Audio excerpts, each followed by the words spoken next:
Good morning, class. Chapter number 12. Today I will explain this chapter. Do not be afraid of the dark. हमें अंधेरे से नहीं डरना चाहिए. A minute of thinking. Have you ever been very frightened? Tell your partner about it. क्या आपको कभी भी डर लगता है? इसके बारे में आप अपने पार्टनर को बताइए.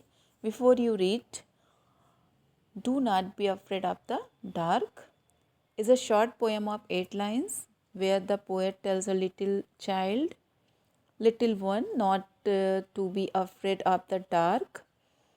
हमें अंधेरे से नहीं डरना चाहिए. ये एक छोटी सी पोएम है 8 लाइन की, जहाँ पोएट एक छोटे से बच्चे से कहता है कि हमें अंधेरे से नहीं डरना चाहिए. Generally small children are afraid of night because it is associated with darkness and evil.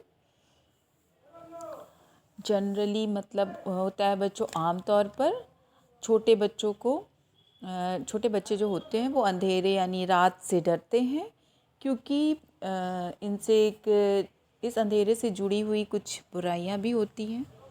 Often the fear is unknowingly created by the elders of the family with the scary stories they tell the children. अक्सर परिवार के जो बुज़ुर्ग होते हैं, बड़े होते हैं, वो डरावनी कहानियाँ सुनाते हैं बच्चों को, इसलिए उन छोटे से बच्चों के मन में थोड़ा सा डर हो जाता है.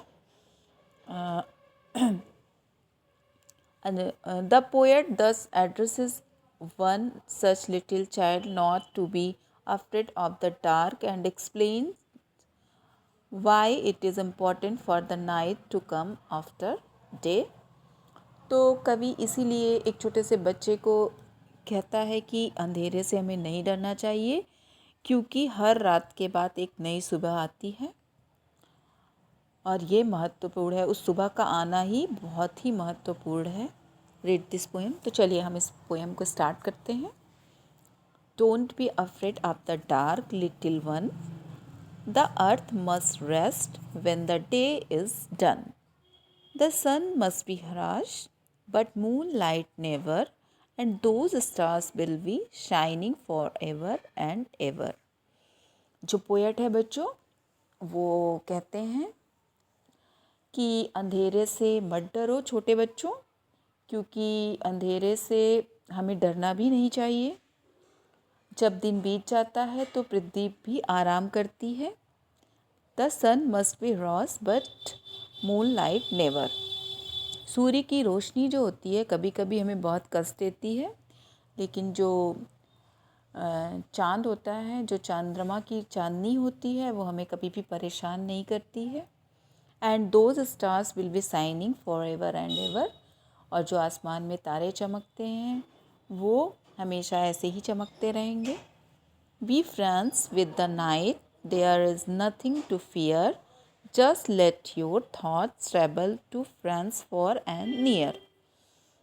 पोएट कहते हैं कि अंधेरे को अपना दोस्त बना लो, तो फिर वो आपको कभी भी परेशान नहीं करेंगे. आप हमेशा ये सोचो अपने दोस्तों के बारे में जो आपके साथ हैं, या वो कहीं ट्रैवल कर रहे हैं या आपसे दूर हैं.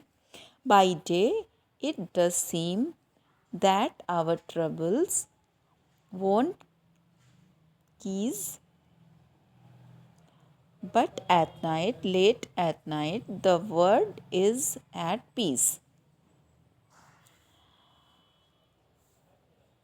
दिन के वक्त हम सब अधिकतर परेशान रहते हैं और अपने अपने कामों को लेकर परेशान हो जाते हैं, मगर जब रात होती है तो हम अपनी सारी परेशानियों को भूलकर शांत हो जाते हैं. पूरा जो संसार है, पूरा जो वर्ल्ड है, वो शांत हो जाता है और हमें कोई परेशान भी नहीं करता है. तो इसलिए हमें अंधेरे से नहीं डरना चाहिए. बच्चों, ये आपकी जो चैप्टर नंबर 12 की पोएम थी वो मैंने आज एक्सप्लेन की. आप इसे बार बार रीड करिए और इसके एक्सप्लेनेशन को समझिए line by line. Thank you class.